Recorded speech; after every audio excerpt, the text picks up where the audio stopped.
साप्ताहिक संयमचे संपादक अशोक दगडू टिकेकर यांचं नुकतंच वयाच्या 56व्या वर्षी निधन झालं होतं। आज त्यांच्या जन्मगावी जुन्नर तालुक्यातील ठिकेकरवाडी येथे पुष्पावती नदीच्या तीरावर दशक्रिया विधी होती। या निमित्ताने खेड तालुक्यातील जवळ येथील हरिभक्त परायण वैभव महाराज शिंदे यांच्या प्रवचन सेवेचं आयोजन करण्यात आलं होतं। अशोक टिकेकर यांना अखेरचा निरोप देण्यासाठी जुन्नरसह राज्यभरातील पत्रकार, राजकीय व सामाजिक कार्यकर्ते तसेच सरपंच मोठ्या संख्येने उपस्थित होते। यावेळी अशोक टिकेकर यांच्या आठवणींना उजाळा देण्यात आला। एक हाडाचा पत्रकार, लेखक व कलाकार आपल्यातून गेल्यानं अनेकांनी दुःख व्यक्त केलं। यावेळी विघ्नर सहकारी साखर कारखान्याचे अध्यक्ष सत्यशील शेरकर यांनी अशोक टिकेकर यांच्या आठवणींना उजाळा देताना तालुक्यात खळबळ उडून देणाऱ्या एका पेन ड्राईव्हचा खुलासा केलाय। पाहणार आहोत नेमकं काय म्हणाले शेरकर आणि इतरही मान्यवरांनी अशोक टिकेकरांच्या आठवणींना दिलेला उजाळा। बस करणारे मन कसं चंचल आणि चपळे, म्हणजे कसं आपण एका जागी असतो पण आपलं मन मात्र पुण्याला मुंबईला जाऊन येतं। कोणाचं मन? बोला ना, कोणाचं मन? आपलं मन।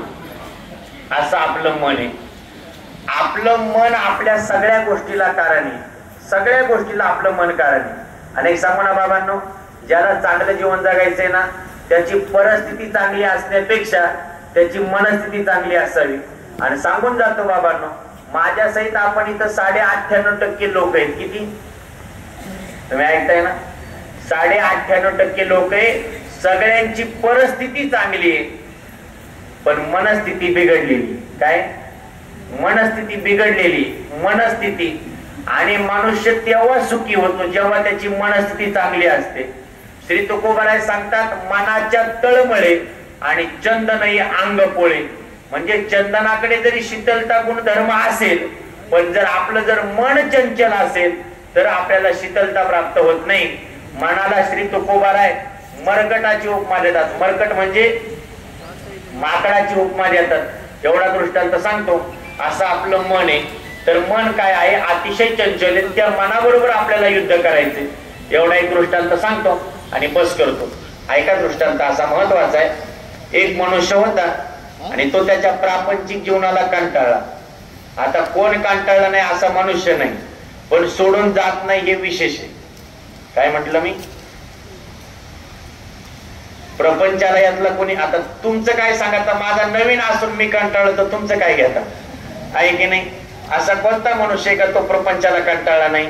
प्रत्येक जण कंटाळला आणि रागाच्या भरात घरातून निघाला आणि म्हटलं आता परत माघारी यायचं। तुम्ही ऐकताय ना सर्वजण? रागाच्या भरात घरातून निघाला आणि म्हणाला आता मी परत माघारी येणार नाही, असा निघाला। आणि निघाल्यानंतर एका जंगलाच्या दिशेने गेला। आता जोपर्यंत मनुष्याला राग असतो ना, पहिल्या दिवशी दिंडीत खूप घाई चालतो। तुम्ही ऐकताय ना? पहिल्या दिवशी दिंडीत खूप घाई चालतो आणि दुसऱ्या दिवशी काय होतं? मग परत मात्र सावधानता येते आणि मग भरपूर चालला आणि चालून दमला। 5 वाजता एका झाडाखाली बसला आणि बसल्या त्याला काय झालं? झोप आली। आता बरीच लोक म्हणतात आम्हाला झोप येत नाही, जरा थोड्याशा गोण्यांची हमाली करा, शेतात पाणी भरा, मग तुम्हाला झोप येईल ना। मला काय म्हणायचंय? कष्ट करा, तुम्हाला आपोआप झोप येईल। माणसानं नीतीने जागा, झोप येईल। माणसानं सदाचार अंतःकरणात ठेवा, माणसाला झोप येईल।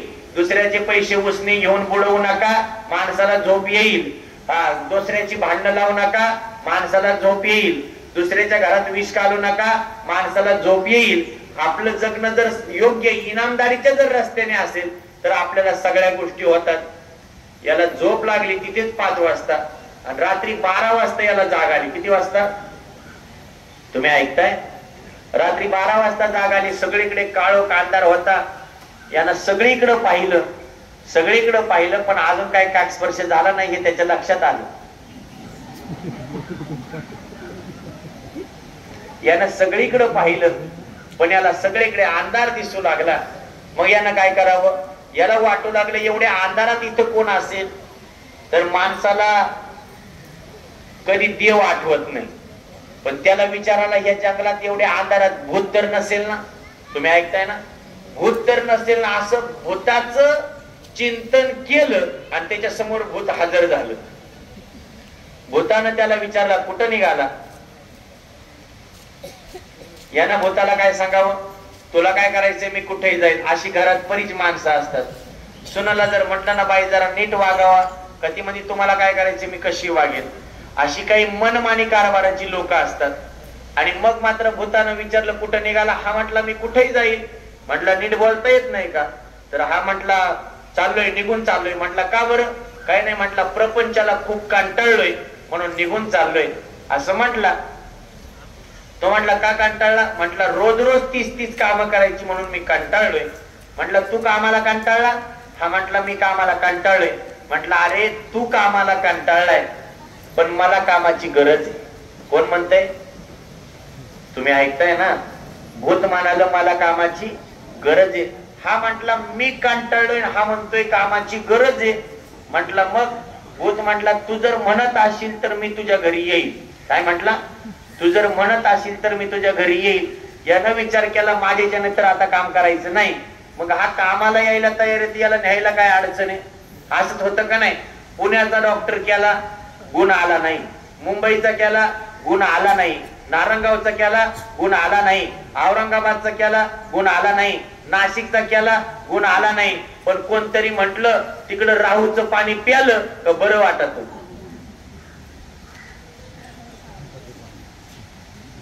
मग याला असं वाटू लागलं हा जर आपल्याकडे कामाला येतोय, कोण, भूत, यानं त्या भूताला म्हटलं चल माझ्या बरोबर.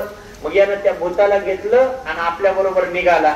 चालत चालत दोघ जण कुठपर्यंत आले, तर याच्या घराजवळ आले. आणि घराजवळ आल्यानंतर भूताने याला सांगितलं थांबा. तो म्हणला काय झाला, म्हणला मी घरी येणार, सगळी कामं करणार, पण माझी एक अट आहे. तो म्हणला काय अट आहे, म्हणलं मी सगळी कामं करणार पण माझी अट अशी, जर मला काम नसेल, तुम्ही ऐकताय ना, जर मला काम नसेल तर मी तुम्हाला काय करणार, मी तुम्हाला खाणार.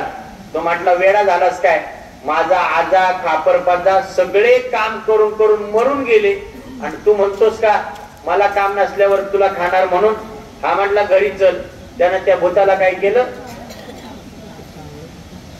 त्यानं त्या भूताला आपल्या घरी आणलं.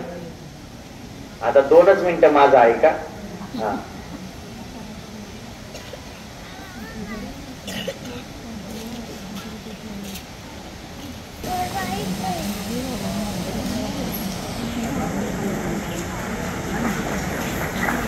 हा स्पर्श झाला ना, सगळ्यांनी पाहिला. असंच असतं महाराज, तुमचं सगळ्यांचं जोपर्यंत लक्ष होतं तोपर्यंत झाला नाही, आणि तुमचं लक्ष दुसरीकडे गेलं तोपर्यंत झाला. असंच असतं. 50 वर्ष आपल्याला जायची वेळ येते. हेच जगाचं सगळ्यांचं गणित आहे, फक्त आपण समजून घेत नाही. माझं बोलणं आहे का, भूताला घेऊन घरापर्यंत आला होता, इथपर्यंत आपण होतो तर बस करायची इथं. आम्हाला ना भूताचं सांगा तेवढं, कारण भूताच ऐकायची सवय, भूत पाहायची सवय, त्याच्यामुळे आपण भूताचं असो. तर 2 मिनिटांमध्ये मी तुम्हाला मोकळं करणार, मला पुढे कार्यक्रमाला जायचे. तर मग भूताला घेऊन घरी आला. भूताला काम सांगितलं का ज्या कामाला याला 2 दिवस लागायचे, भूत ते काम 2 मिनिटात करायचं. याला भीती वाटली. काय झालं, याला भीती वाटली. आणि याला भीती वाटल्यानंतर मग काय करावं, यानं त्या भूताला सांगितलं असं कर, जंगलामध्ये जा आणि एक मोठा खांब घेऊन ये. भूत खांब घेऊन आलं, म्हटलं इथं जमिनीमध्ये रो. त्या भूताला ते खांब जमिनीमध्ये रोवायला सांगितला आणि म्हटलं आता तुला एकच काम आहे, या खांबावर वर जायचं, खाली जायचं, वर जायचं, खाली यायचं. जे भूताला काम लागलं काय, वर जायचं, खाली यायचं. तर भूतानं परत विचारलं नाही का काय काम करू, माझा दृष्टांत संपला.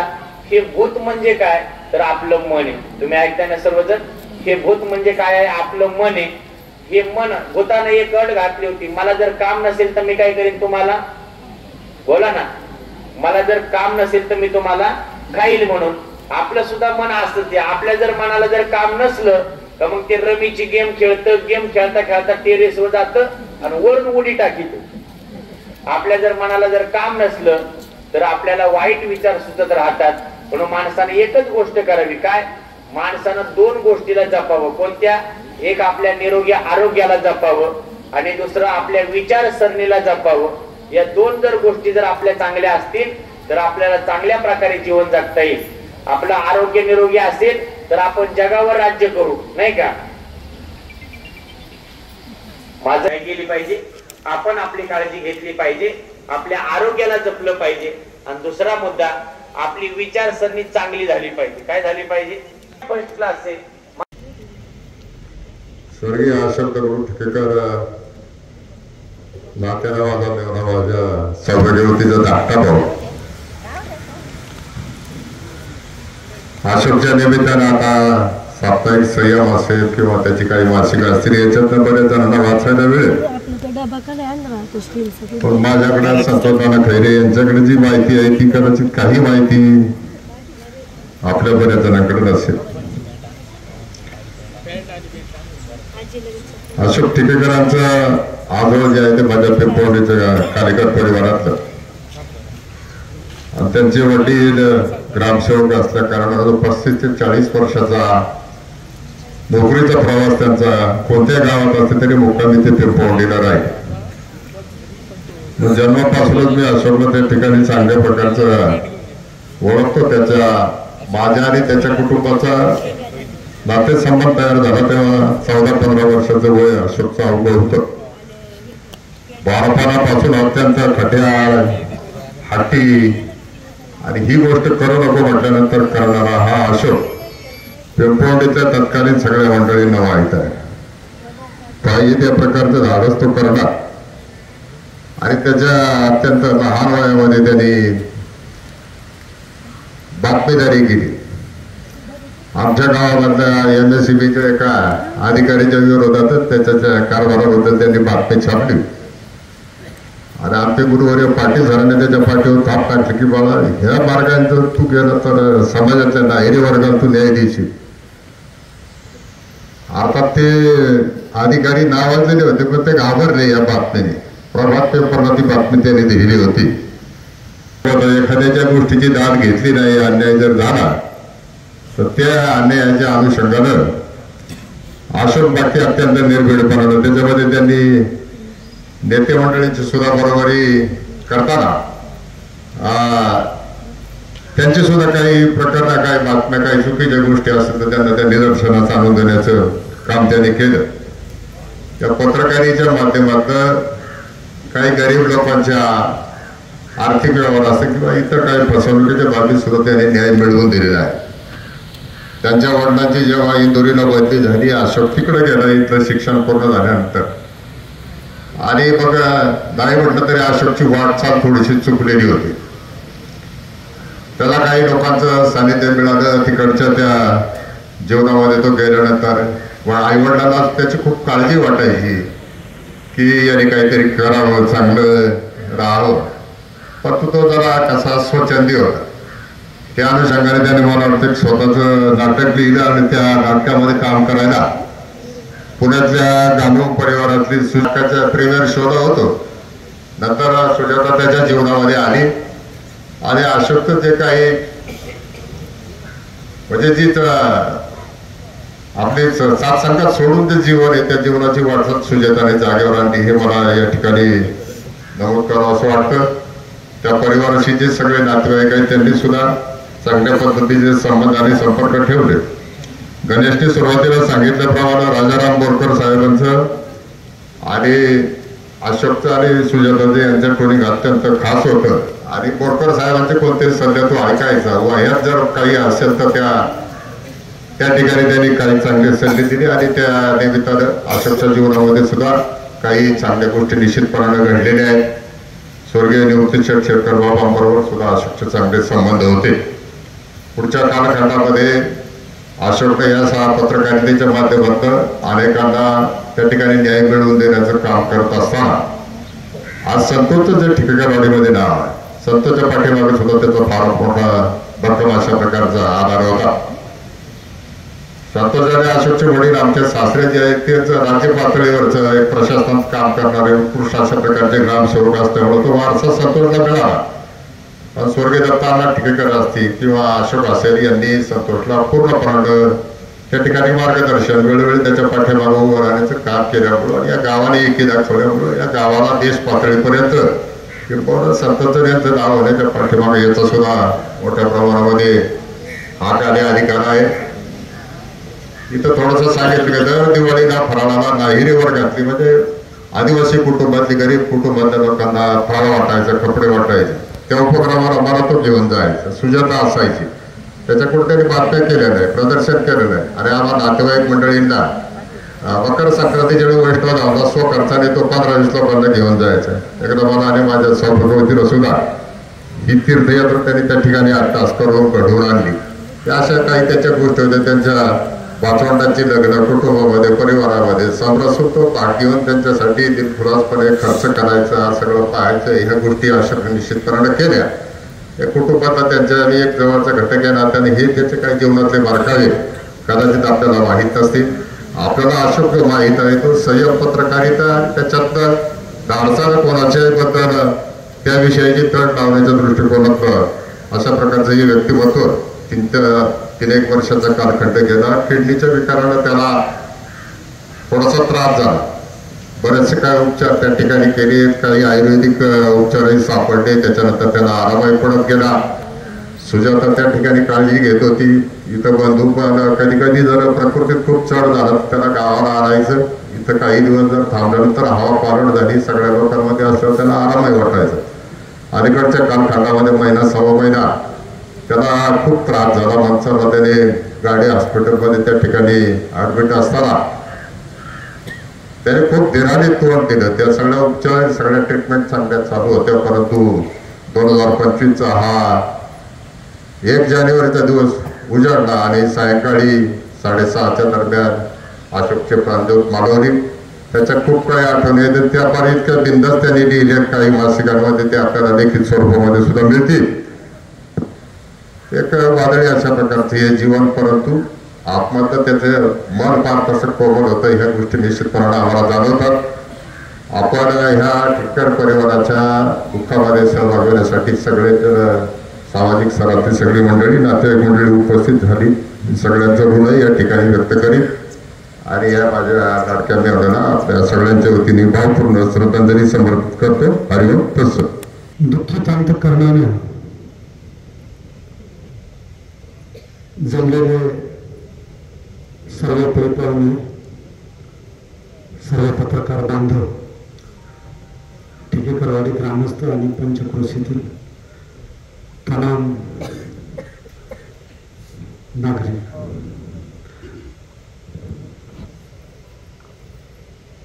अत्यंत निर्भीडपणे लिखाण करणारा एक आदर्श पत्रकार आज आपल्यातून निघून गेलेला आहे. त्यांच्या पावलावर पाऊल ठेवून आज आम्ही पत्रकारिता क्षेत्रामध्ये गेली 20 ते 25 वर्ष कार्यरत आहे.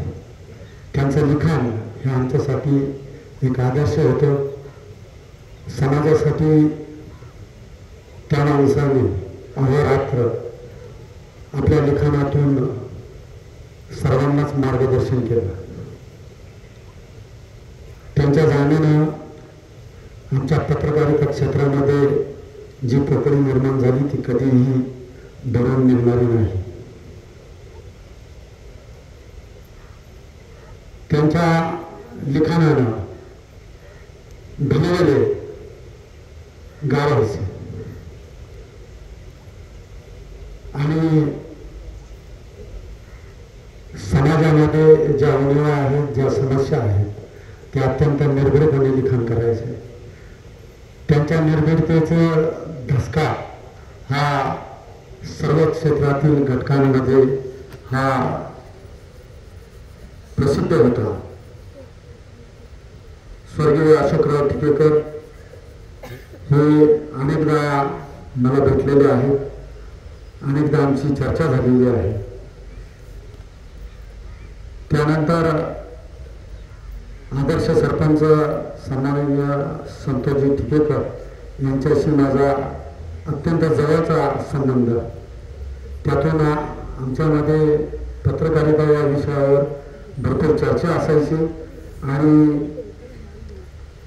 संतोषराव सुद्धा अनेकदा म्हणायचे की याचं जे लिखाण आहे हे लिखाण मला देखील आवडत नाही, पण त्यांचं लिखाण आमच्या दृष्टीने चांगलं होतं, कारण ते समाजासाठी लिखाण करायचे. समाजामध्ये ज्या वाईट प्रवृत्ती आहेत त्या वाईट प्रवृत्ती त्या समाजासमोर उघड करायचे आणि त्यातून वाईट प्रवृत्तींना आड असण्यासाठी एक ताकद निर्माण व्हायची हे मला ज्ञात आहे. असं अधिकचं काही न बोलता मी आमच्या या पत्रकार सहकारी मित्राला आमच्या ओतूर शहर पत्रकार संघाच्या वतीनं, त्याप्रमाणे दैनिक पुढारी वृत्तपत्र समूहाच्या वतीनं आणि माझ्या व्यक्तिगत बापूराव साळे परिवाराच्या वतीनं भावपूर्ण आदरांजली वाहतो. ओम शांती, ओम शांती.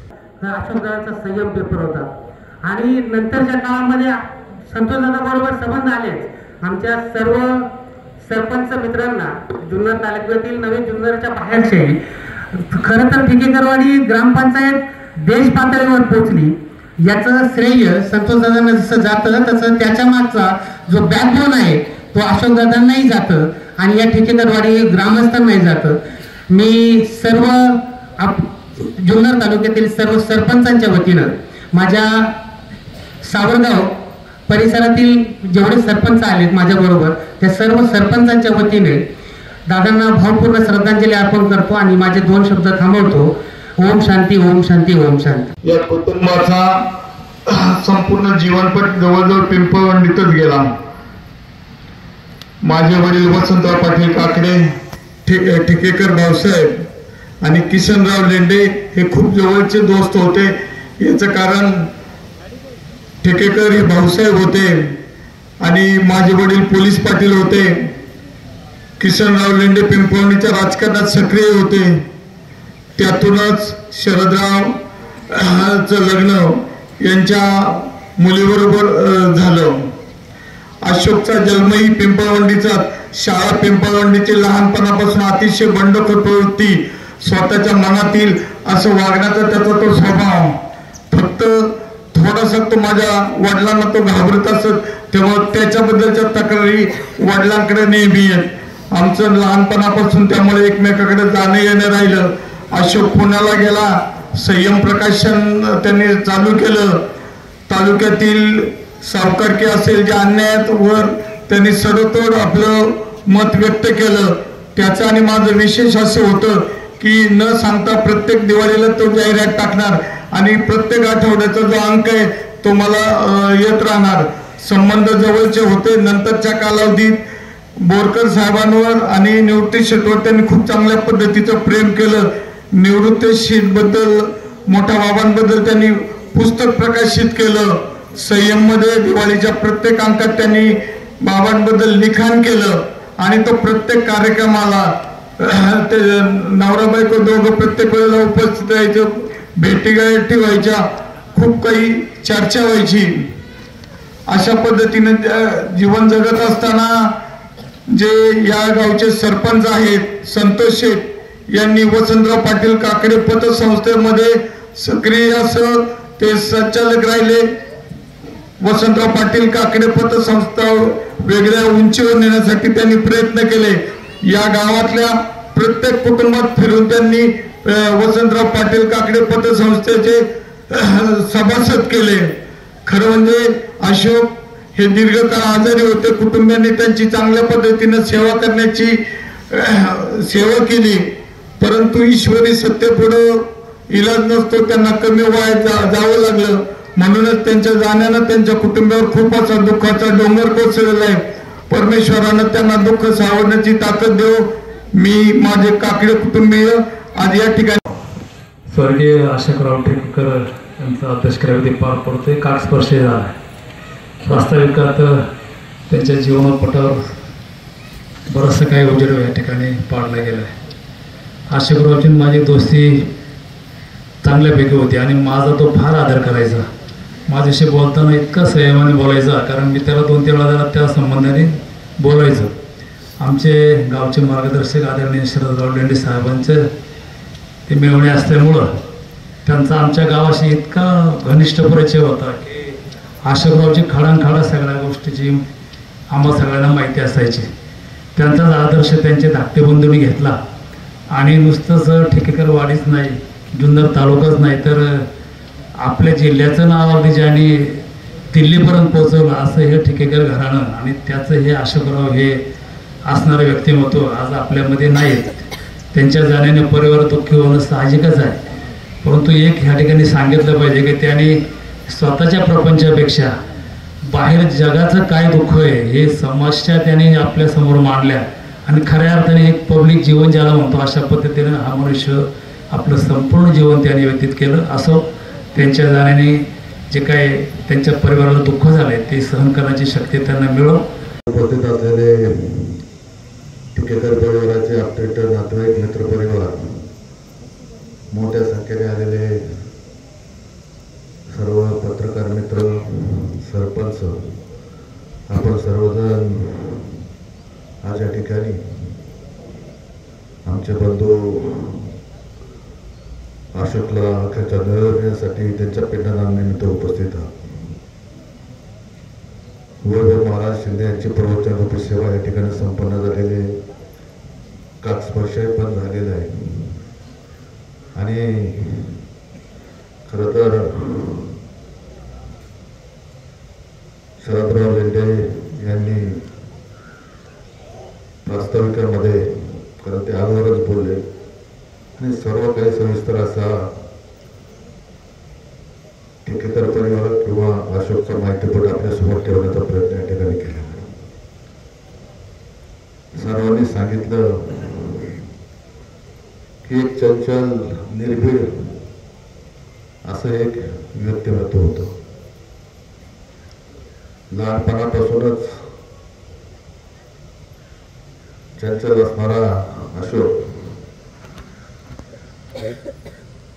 वडील ग्रामसेवक, मावशी आमची सर्व मुलांचं संगोपन करत असताना एक भोळ्या स्वभावाची, परंतु सर्व मुलांना अतिशय चांगलं घडवण्याचं काम मावशींनी, कारण भाऊसाहेब नोकरी करत असताना सर्व जबाबदारी ही मावशीवर असायची. हे सगळ्यांनी सांगितलं टिकेकरवाडीपेक्षा जास्त काळ पिंपळवंडीमध्ये त्यांचा त्या ठिकाणी मामाचं गाव असलं, कारण आमच्या सर्वांचे कालेकरी परिवार आमचा मामा परिवार. आणि खऱ्या अर्थानं आपण म्हणतो तर वडील ग्रामसेवक असल्यामुळं काहीतरी अनेक ठिकाणी या नारायणगावच्या जुन्नर तालुक्यातल्या मोठमोठ्या गावांमध्ये त्यांनी आपली सेवा केली. सेवा करून नंतर ते मावळ तालुक्यामध्ये गेले. मावळ तालुक्यामध्ये तेव्हा कुटुंब त्यात स्थलांतर झालं आणि अशोकचं नेहमीच शिक्षण घेतल्यानंतर काही ना काही करायचं ही धडपड त्याच्या मनामध्ये असायची. कारण सगळ्यांनी लहानपणी ज्यावेळेस सुट्टी असायची त्या सुट्टीला सातत्यानं तो आमच्याकडेच असायचा. मग ती दिवाळीची सुट्टी असो नाही तर उन्हाळ्यातली मे महिन्याची सुट्टी असो. परंतु एक असा नेतृत्व की ज्यांनी पुण्यात संयम पेपर कसा निघाला, वार्ताहर कसा आला हे सगळ्यांनी सांगितलं.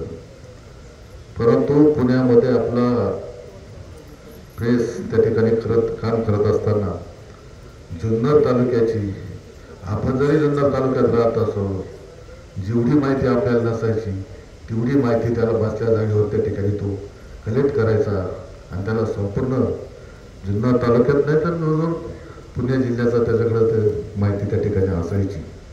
आणि नेहमी सातत्यानं, निर्भीडतेनं जे काही लिहायचं ते लिहायचं. कुणाला कधी कुणाच्या दबावाखाली किंवा आपण जरी एखादं सांगितलं तर तेवढ्या पुरता तो घ्यायचा आणि सांगायचा का दादा त्यांनी ते असं झालेलं आहे, तुला एकच बाजू माहिती आहे, दुसरी बाजू माहिती नाही. त्याने असं माझ्याकडे त्याचे पुरावे आणि असा पुराव्याविना म्हणजे पुरावे असताना निर्भीडपणे पत्रकार केलेला खरं तर अशोक खरं तर माझ्यापेक्षा लहान 2.5-3 वर्षांनी माझ्यापेक्षा छोटा होता. परंतु एका आजाराने त्रस्त झाल्यामुळं मागं सांगितलं मग की 2.5-3 वर्षापूर्वी आजारी होता. त्याच्यातूनही तो अतिशय चांगला उपचार घेऊन दृष्टीने आम्ही त्याला सातत्याने सांगितलं की आता जास्त तक्त करून तू एका जागेवर बसून हे सगळं थांबव, परंतु थांबून तो अशोक काय त्याने शेवटपर्यंत आपला निर्भीडपणा कधी सोडला नाही. निमित्त आवर्जून उपस्थित सर्वच सामाजिक, राजकीय, धार्मिक, पत्रकार, सर्वच क्षेत्रातील मान्यवर ज्यांनी प्रवचनरूपी प्रबोधन करण्याचं काम केलं ते हरिभक्तपरायण शिंदे महाराज. आजची जमलेले जे सगळे मंडळी आहेत ते बघून असं वाटतं की ते प्रवचन निश्चित वैचारिक असावं आणि ते ऐकता आलं नाही. याच्याबद्दल प्रथमतः गावामध्ये आमच्या एक दशक्रिया होती वडार समाजातली, याच वयातली माता गेल्यामुळे ते दिलगिरी प्रथमतः मी व्यक्त करते. अनेकांनी माझ्या आधी सांगितलं की थोडं हट्टी स्वभाव होता. आता त्यांचं नावच वाडवडिलांनी तसं ठेवलेलं आहे अशोक. अशोक म्हटलं का औषधी वनस्पती, औषध म्हटलं का कडू. कडू असतं पण लोकांच्या उपयोगाचं असतं, निश्चित ते गुणकारी असतं.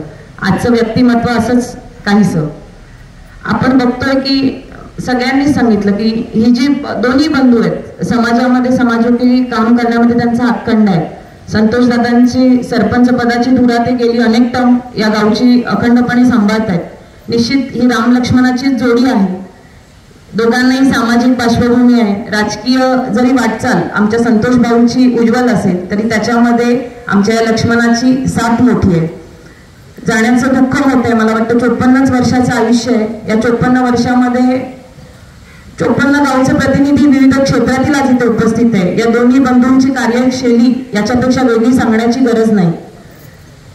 सरपंच म्हणून संतोषदादा काम करतात. आज खरं तर अनेक माझ्या सरपंच बंधूंचा उल्लेख केला गेला. आमच्या उमरसगावच्या सरपंच रेखाताई देखील इथे उपस्थित आहेत. रेखाताई, मी तुमच्याही वतीने आमच्या तालुक्यातील तमाम सर्वच सरपंच परिषद, सरपंच, उपसरपंच, ग्रामपंचायतचे सदस्य, खरं तर सरपंच धनगरवाडी महिषी हे पण उपस्थित आहेत. संतोषदादा आपण देखील उपस्थित आहात. प्रेमदादा आपण उपस्थित आहात. सर्वांचे नामोल्लेख माझ्या आधी झाले गेले परंतु काही लोकांचे नामोल्लेख राहिले. त्या सर्वांच्याच वतीने, कृषी उत्पन्न बाजार समिती जुन्नरच्या वतीने आणि तालुक्यातील तमाम कष्टकरी जनतेच्या वतीने या ज्येष्ठ आणि वैचारिक व्यक्तिमत्वाला मनापासून आदरांजली व्यक्त करते आणि इथेच थांबते. ओम शांती. अशोकराव दगडू टिकेकर यांच्या पिंडदान विधीसाठी तथा टिकेकर परिवाराच्या दुःखात सहभाग घेण्यासाठी आपण सर्वजण या ठिकाणी जमलेलो आहोत.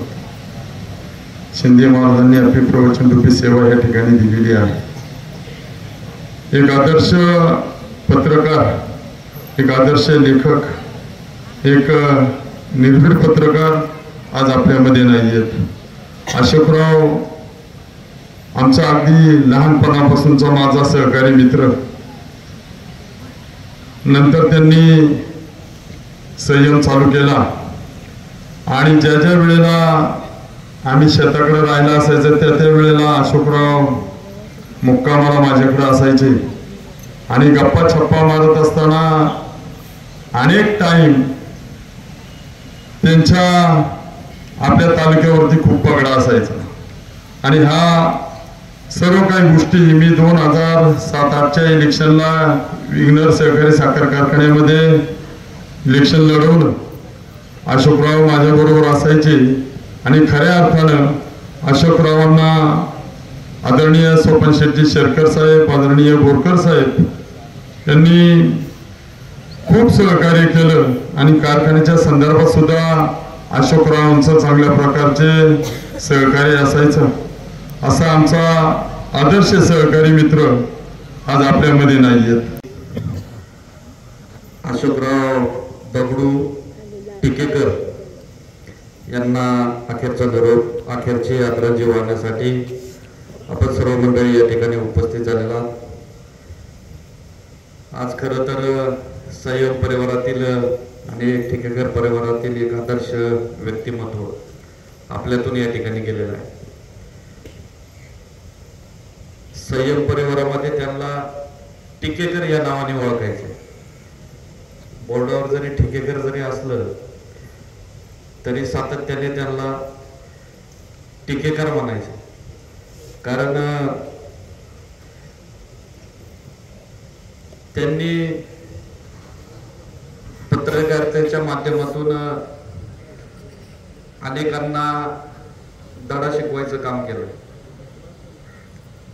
सातत्याने या समाजामध्ये समाजाच्या विरोधामध्ये ज्या ज्या लोकांनी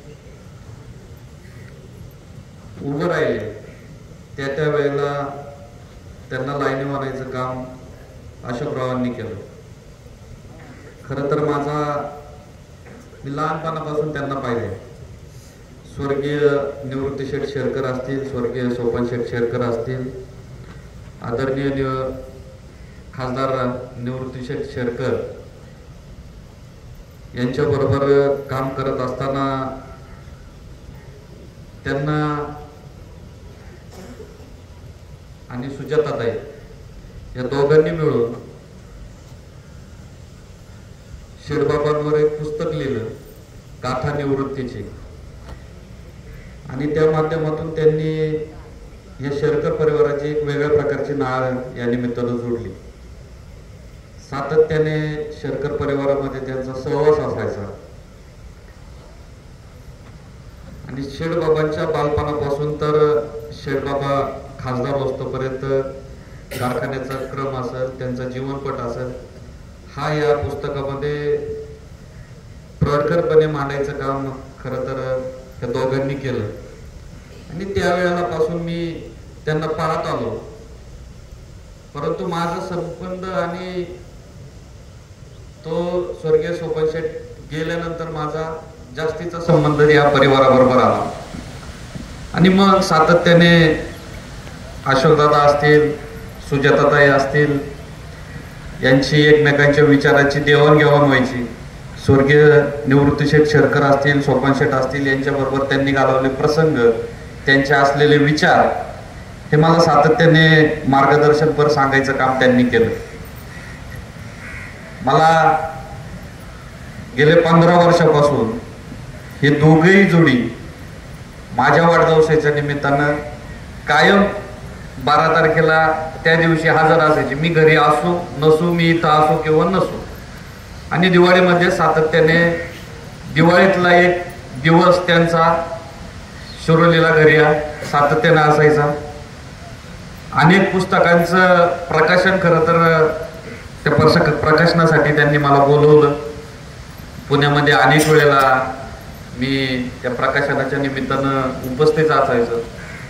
मला वाटतं एक आशिक्याची काहीतरी काय होतं ते आशिक्याची टिंगल दवाळी, त्याच्या पहिल्या भागाची सुरुवात खरं तर मी त्या कार्यक्रमाला उपस्थित होतो आणि पुण्यामधून त्याची सुरुवात झाली. असे अनेक प्रसंग आहेत. त्यांची तब्येत बिघडली, खरं तर तब्येत जरी बिघडलेली असली तरी पण त्यांच्या स्वतःवर विश्वास एवढा असायचा की अनेक वेळेला आता वर्षभरापूर्वी सुद्धा ते स्वतः गाडी चालवत जुन्नर पर्यंत यायचे. आता लोकसभेच्या निवडणुकीमध्ये सुद्धा त्यांनी काही खासदार अमोल कोल्हे यांच्या संदर्भामध्ये अंक काढले, त्यावेळेला सुद्धा आम्ही बरोबर होतो. आता विधानसभेच्या निवडणुकीमध्ये पण अनेक वेळेला ते येऊन गेले. आणि मला प्रश्न पडायचा की हा संपादक म्हणून त्यांचं नाव आजही त्या संयम पेपरवर अशोक टिकेकर म्हणून आहे. तो अंक ज्या वेळेला कधी बाहेर पडायचा, म्हणजे मी लहान असताना स्वर्गीय निवृत्ती शेठ शेरकर, सोपान शेठ किंवा सोपान शेठच्या काळामध्ये म्हणजे अण्णांच्या काळामध्ये, तर तो अंक येणार आहे म्हटलं तरी 4 दिवस तालुक्यामध्ये गडबड असायची, मग संयमचा अंक येणार आहे. बरोबर ना मला नानांना त्याची कल्पना आहे का संयमचा अंक येणार आहे म्हटलं तर लोकांमध्ये चर्चा असायची का आता काय छापून येणार आहे, ते मांडायचं काम केलं.